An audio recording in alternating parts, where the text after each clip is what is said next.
Tennessee Wildcast is live on the air with the latest on hunting, fishing, boating, and all things outdoors. Make welcome your host, drummer and outdoor expert novice, Jason Harmon. All right, hello everybody, and welcome to this edition of Tennessee Wildcast. Thanks for tuning in. Thanks for listening. We are at Union University once again. We're visiting with some folks, Dr. Huggins and Dr. Junior, or J.R. Kerfoot. We can call him Junior. Dr. Sure. Junior. He's little Junior Huggins. He's little Huggins, that's right. So. Little brother. Little brother. These guys he is taking over the facility, so that's right. These guys are great, and thanks for having us back in y'all's area here. We're talking about rehabbing animals, and we're going to continue the discussion from a previous show, talking about the equipment and the facilities and all that kind of stuff that these guys use to rehab birds and other animals. So should be a fun show. And I got Miss Amy Snyder Spencer with me today. Glad to have her. Thanks to her for setting this up. So should be fun. Thank you guys for being here. And we have One-Eye Willie with us once again, and Jack. Is that Jack Sparrow? No. That is actually how he was named. Sparrowhawk. The Jack Sparrowhawk. At the students, we had a contest. Let the students name him, and they came up with Jack Sparrowhawk. I like that. Aren't you special? So you did well. Hey, I think like a college student. There you go. Oh, we know that. We know that. Is that a good thing? Okay, I was in college once. But he is our tech guru, so let's... All right. Anyway, so let's get on to the details of a rehab facility, starting out with the equipment. Well, a lot of people think we could just have a rehab facility in the backyard, and you had one, but it's completely different than what people think. So, and your facility is, it was larger than I expected the other day. I'd actually, all the years I've been here, I've never been to the facility. I just came here and dropped off something. Well, there's a reason that we keep it kind of out of the way, is because if you're rehabbing animals, you don't need people around those animals. And so we always put a rehab center, or we should, as far out of the way as we possibly can, away from people. The birds will do better because they just don't need to have people trying to feed. I've had people when they sneak over there, they try to stick all kinds of things in the cages for them to eat, and they just don't like hot dogs. They just don't like, onions and hamburger and popcorn. Popcorn from the last show. Exactly right. But we operate under some very strict guidelines as to rehab cage size, those kinds of things. You, like for instance, to do eagles, and we are licensed to do eagles. You have to have 100 yards long. You have to have a cage that is 20 feet high and at least 12 feet wide, so that the bird will have time to get its wings and to actually exercise. Now, you technically could put them on a creance and let them fly off of basically a string, a rope, for 100 yards, but that has its problems too, because 100 yards is going to tangle and those yes. things. But we're very much under those guidelines of so much for a barred owl, so much for a great horn, so much for a kestrel, so much, and even down to the point, how injured they are. With the educational side of things, has to be so large for an educational bird that still has flight, or a bird versus one that is not flighted. And so what's interesting about the cages that we have varying sizes, and if we do have an injured, say, barred owl, and the vet recommends that we keep the wing tight, we don't want to give it the ability to move around too much. Yep. And so we kind of move them to different cages as they are different phases as they're of their progressing rehab. a little bit. Yeah. Exactly. We also will often have wire on the outside of those cages that raccoons. We don't want the predators getting in. Exactly, because they want to come in and take those birds. And in fact, we even try to do a patrol as often as we can to make sure that the bird is not nesting, I shouldn't say, but roosting near the wire, because a raccoon will easily reach in, grab, and bring that bird over and go for the head. Oh, yeah, I'm good with raccoons. I have pigeons, and let's not even go there. They're terrible. So, but That's we probably put what ate my wire. chickens. We put wire on the outside, but then we try to put again a nylon on the inside, so it's actually double netted. Double-proofed, I guess. almost exactly. And the Double netting layers. on the inside is there to keep them from getting their feathers damaged on the wire. If you put the netting in there, regular bird flight things for like pheasants or quail or something, then there's going to be no damage. But I guarantee you, if you've got wire out there, like our eagle facility is, places it can hang in there. It's what's the wiring I'm trying to think of? Got chain link fence Yes, and chain chicken link wire, fence. but then we also have nylon. On the netting other side, underneath. when I was there the other Yeah. day, that was on the because when the owls flew up, and I've got a picture of him on the top. Yes. Yeah. Right. You also mentioned last week when you saw the facility that we have some of the flight cages are double doored, and that's important too. Just we close the door behind us, and then we open up the main door We into don't the want facility. anybody to escape. No. Someone like Jack, a little falcon, they're very quick. Oh yeah. And you just, Oh, yeah. it's hard to get one single door closed in time if he decides he wants out. And he's So- imprinted, I guess you could say, but he can still fly and can Oh, fly yeah. away. He'll take off for a little flight and come Oh back. yeah. Oh yeah. Yeah. So tell us what do you feed these birds with at the facility? Oh well, we mainly we feed them mice. Okay. Yeah, they grow their own mice. Yeah, we do grow our own mice, That's and what I was getting at. That's what I was kind of joking weird at. to say. Mouse is kind of like the best of the food group, right? With like pizza for me, it has everything that I could want. A mouse is for Jack and for Willie here. It has the calcium in the bones. It has the meat and the protein that it needs. And believe it or not, a lot of birds of prey don't actually lap water too much because they get enough water from the food that they eat. And Interesting. So they have a little room inside the facility when you go in the first part of it, and in that little room, it's basically your mice room. Yep. A They've mice nursery. yeah. yeah. It's got it on two sides, and they've got multiple containers of mice that you're raising for the birds. But you also feed them other things. We have we take donations from deer to raccoon to possum to squirrel. Because I saw it on the board the other day, yeah. raccoon leg or whatever. Yeah. You do have a big board, and what's on that board? We have on the board we have the different birds that are at the facility and kind of days of the week, and we kind of keep track of what we feed them each and every day, the weights and that sort of thing. But as you're well. also Yep. weighing the birds and to make sure that they're eating and gaining weight or Yeah. sustaining weight. Yeah, the idea is that we want to feed them just right. And what's interesting about that is it changes based on season. And we think some of these birds actually move away for the winter and others stay. Well, at the facility, it can't necessarily do that. And so we have to think about, what would a bird be doing at this time during the year and make, corrections for that.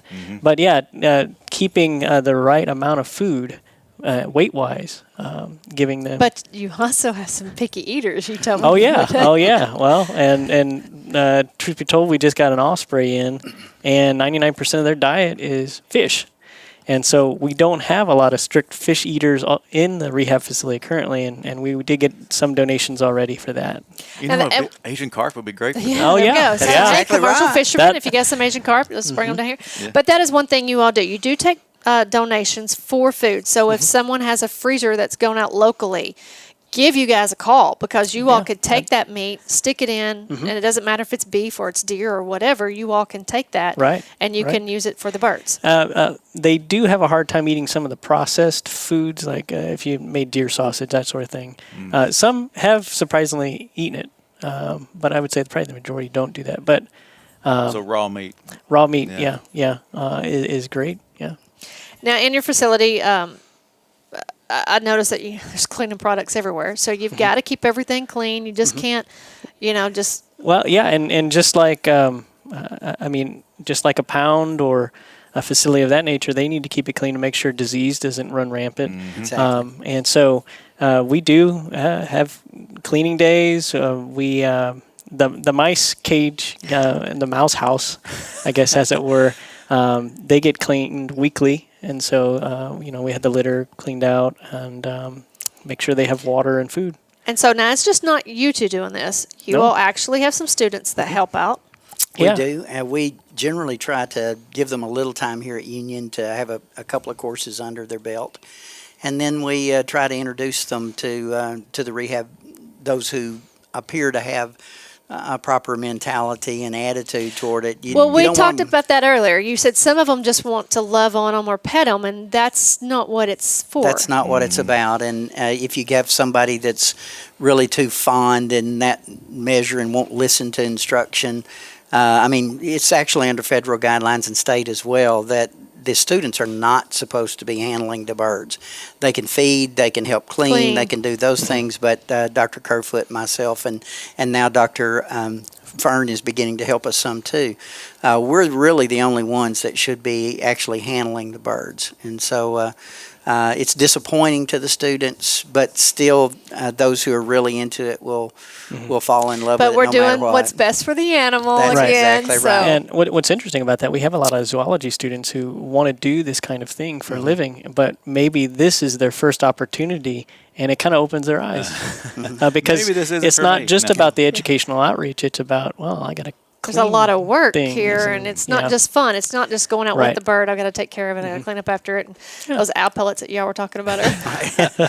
We do have a course that a falconry course is what we call it, where we address the actual process of falconry. We don't really fly a bird, again, because of student handling of the animals, but we go through everything that would prepare them to take the test for falconry. And that's also open to the public, correct? That's open to the public. It is, and certainly they can take that as well. But it introduces them into the proper nutrition, the means to examine. We go over how you would, even though they're not doing it, how to examine birds. One of the first things we do is we look for the keel. When a bird comes in, we will look if that keel's sharp here on their breastbone. If it's a flighted bird, then and it's sharp, then we know that they've been out there a while. Yeah, and malnourished. So that's right. We want to get food. We want to get water, whatever. We may do an intramuscular injection of isotonic saline, something like that, to actually give them a head start. So we'll go through that, how to handle, how to examine, even down to looking for parasites, that sort of thing as well. So we try to send them out healthy. Now, we do have to get something in here. So when you go over to the facility and you're getting ready to feed, how do you get the birds? Well, it's kind of a secret. It's a closely guarded secret. And this is only at Union, right? It's only at Union, but So a special bird call or something like that? yeah, you could say that. We have to call them.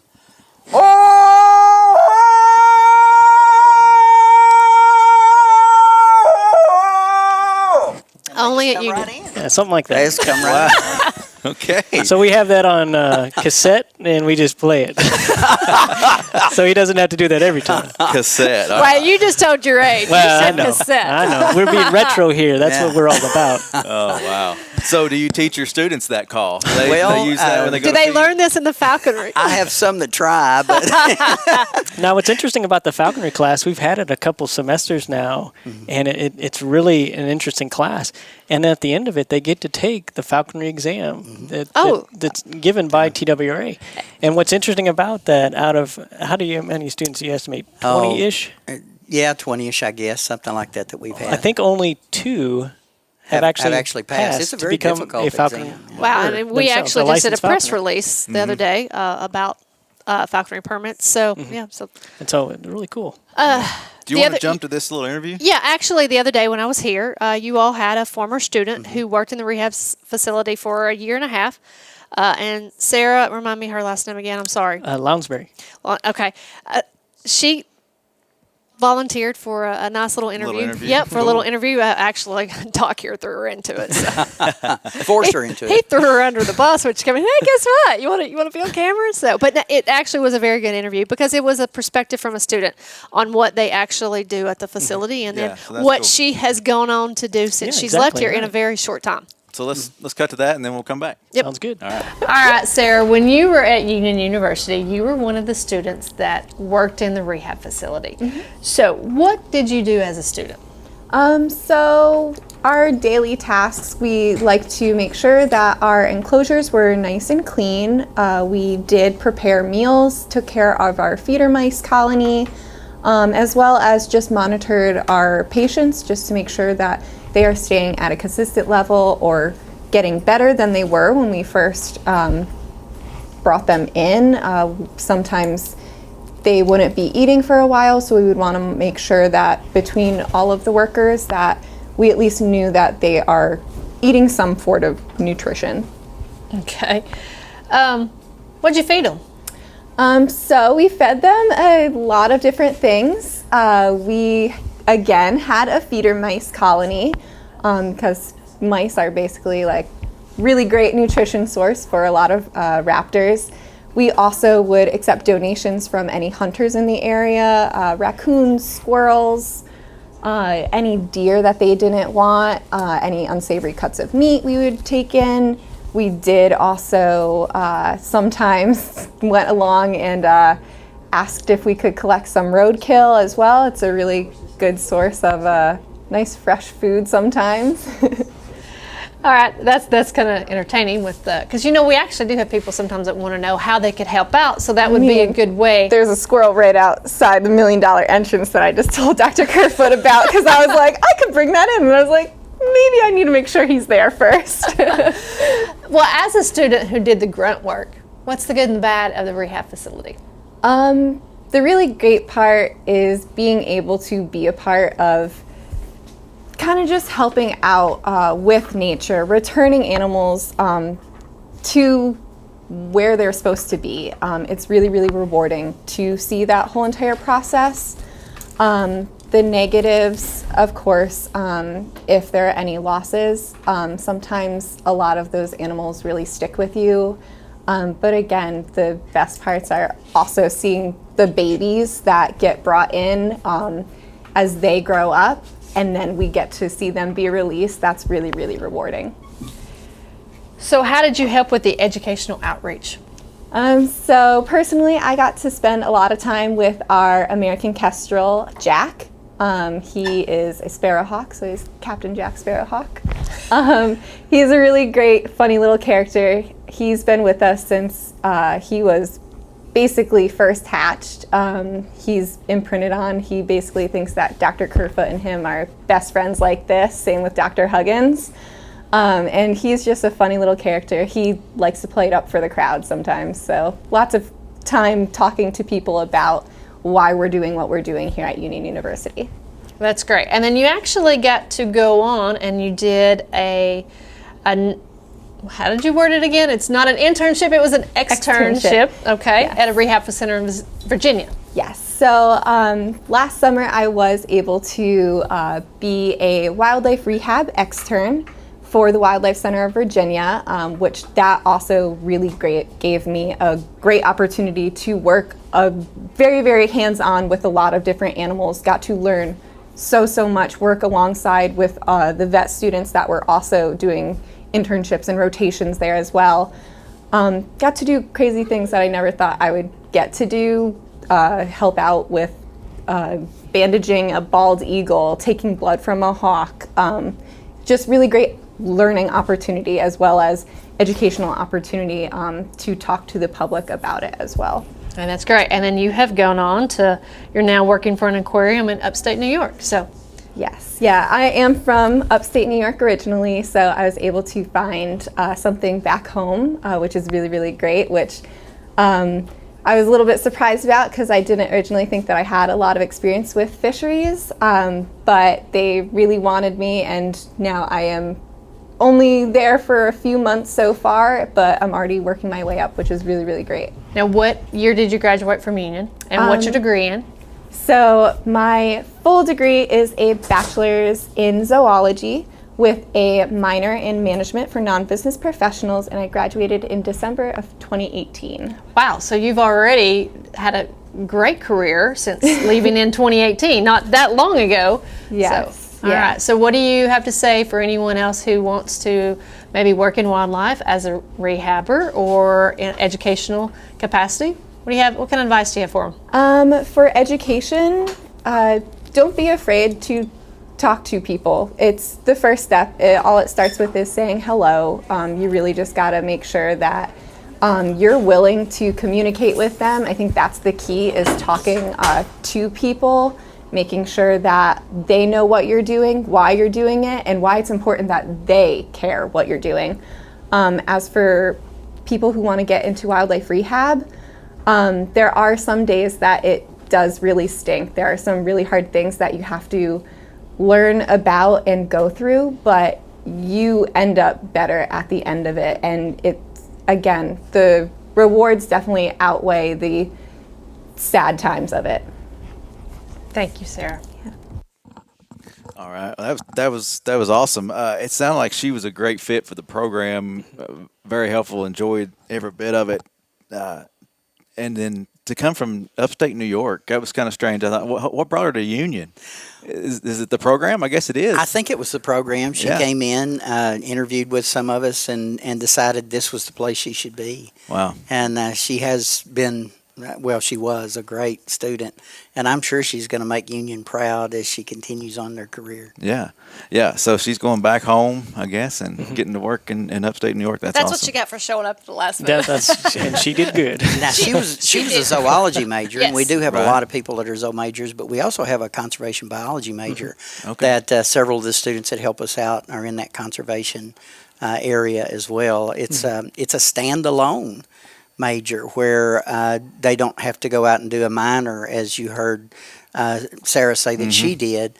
And so we have enough courses in plant and animal ecology on down the line that it's able, and that's been it's been able to stand alone. It's been a very important program for us. But it's great that these students get the experience here, and as she has Oh, taken yes. it, gone on and used it as a basic foundation to build Yeah. and for her career, and she's doing really well. She's doing really well. Yeah. Some of the questions we maybe not hit on lightly here. This is not a full-time job for you guys. What do you call? I say, don't call every day. Don't ask questions. Well, it's not their full-time job. Yeah. So, and I know from other rehabilitators, they say that that's one of the complaints back towards the public is they call us all the time and they want to know what's going on. And, I've got to work and I got to get home and I got to feed. And it's not your full-time job. You do this. Right. On some of the busy times, I've gotten calls from the greater public and saying, "Hey, there's a bird down. You need to come pick it up." And I'd only get to it 3 hours later, and I'd finally get to it, listen to the message, call back, and they said, "Well, it's dead now. You should have been here earlier." And I feel bad. But I'm a professor first, teaching wildlife biology or teaching biostatistics, and the students have my attention first. It's not that I don't want to help. It's not that Dr. Huggins doesn't want to help. But that goes back to what earlier we were saying. We also give it a little time to see what's going to happen here. That's exactly right. And so once we get them on the phone and we start asking those questions and try to manage that appropriately. We also get a lot of calls that I'm kind of shocked by, that some lady will answer the phone, or I'll answer the phone, and she'll be on the other line, and she'll say, the other end, and she'll say, I've got a raccoon in the house. Can you come and extract the raccoon? And I'm like, well, what's wrong with it? Well, he just got in the house. And I'm like, that's really not what we do. People get wildlife rehab and animal damage control confused. Right. And that's both of those can be found on our website under law enforcement. You can find the appropriate one that you need to get a hold of to remove the raccoons or to get a bird that needs to be helped to the right people. So, yeah, because it's not our full-time job. We had talked about donations already about food and the like, but we don't really get much money at all from the university to help with this facility. And so we are on as Dr. Huggins said earlier, a shoestring budget. We do spend our own money in gas and equipment to go and get these birds, and we're beating around the bushes for donations. Again, food-wise, especially picking up, as Sarah said, roadkill. We went and got that squirrel. We did have one very generous donor who donated $5,000 a couple of years back. But it was gone. Quickly. I mean, it was so. It's just amazing how quickly fast you it can, disappears. That's right. What if somebody wants to donate? How can they do that? They can just contact Union University and tell them again for the rehab center. Write us a check, or bring us deer meat. That's bring right. us whatever. Any way you Please, can help. please. Or bring us some Asian carp. Yeah, that so worked too. I didn't grow up in this area, so I didn't do a lot of deer hunting, and we had a donation of a whole deer, and so I'm out there. Probably February, trying to get this thing thawed because it had been in the freezer, and learning how to how to dress a deer and all that stuff. I'm from Florida. There's deer in Florida. Well, yeah, and they're like this big, and you're not allowed to touch them. But so I learned pretty quick. So one other thing, Ken, I see the facility. If people want to go see the facility, do you let them stop by? Man, we get a lot of that question, and we really understand the interest in the facility, and because it's pretty cool. But no, we have it at an undisclosed location, kind of like Batman's cave, right? His lair. Yeah, hey, I only got to see it one time in 19 years. So. Yeah, but we try to keep the foot traffic, the human traffic, as reduced as possible in that area, because our main goal is to release these guys back in the wild. And if they get used to humans, we're imprinting them. And even in our act of just feeding them and trying to get them back into health, we're imprinting them too. So we're trying to reduce that. But maybe the next best thing is we do have educational birds that we can bring around to different organizations in the community and talk about these wonderful creatures that we have here, and we've been blessed to just be a part of their care. And so we do have an educational outreach program for that kind of. We do a lot of churches. We do a lot of schools, high schools and grade schools, and of course here on campus as well. I often do what I call a walkabout, where I would take the bird and just walk across campus. And I'm amazed at how many people just congregate around and want to know, what you've got on your glove. That's pretty interesting. I've done it where I've stood in the hallway with Willie specifically, and I'm just sitting there waiting for the students as they go between classes to notice. Everybody's on their phone. Yeah. That would be a great segment for your social media. Oh, yeah. Walk about around campus with it. That would be. Y'all need to Jack does really well for that, though, because he, with his screaming, we can heard get that him to go earlier. pretty easy. And if the students aren't looking, you just do this number with him, and suddenly he's screaming, and he gets their attention, and you can talk about it. Jack, Walk are you about gonna? with Captain Jack Jack. has a trick. Are we gonna be able to get Jack to I don't do know. the trick? Jack, you going to do it for us? No. No. There you There go. we go. Good boy. Good job, All right. Jack. He says, "No, where's my food?" Well, Yeah, that's right. I need to go find the mouse. Yeah, we'll find a mouse for him. Hey, thank you guys for having us once again. Thanks for having us. This Our has been blessing. great. Yeah. And Amy, thanks for setting this up. And thank y'all for tuning in. Thank you for watching. Thanks for listening. Don't forget, we're out on the radio. We're on iTunes, on Google Play, and on YouTube and Facebook if you want to watch us. But anyway, thank you for tuning in. Come back and see us next time, and y'all have a good one.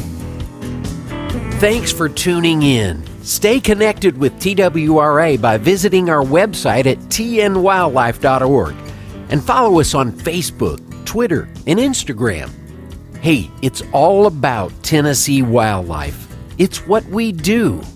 Tennessee Wildcast will be on the air again next week. We'll see you then.